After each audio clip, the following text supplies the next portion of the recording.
So, let me start all over again. Officer responded to a violent male mental. When they arrived at the scene, the suspect had inflicted serious injury to himself with a large knife. Very horrific scene.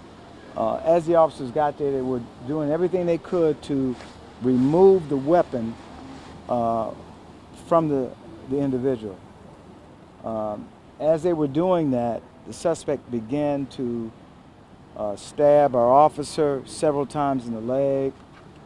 A partner fearing for that officer's safety fired several rounds, and the subject succumbed to his injuries. He's deceased. Our officer is in stable. He's being checked right now. It's unfortunate. We did talk to the mother. She believed her son was having a situation based on drug usage, but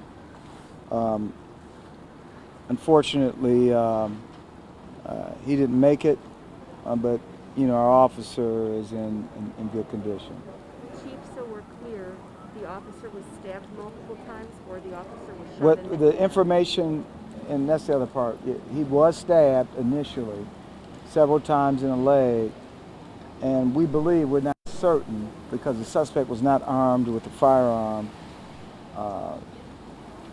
When the officers returned fire to protect the officer, we believe struck by friendly fire, and he might have been shot, single gunshot wound to one of his hands.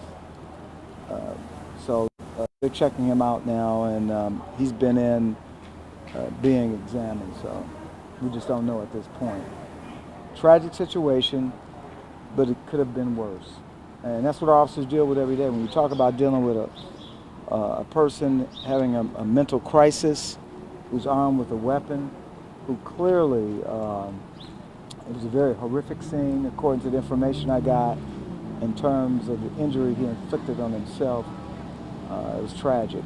So he could have not only succumbed from the shots that were fired to protect the officer, part of it might have been the injuries he sustained, the self-inflicted injuries. We're just not certain yet because it's very early in this investigation.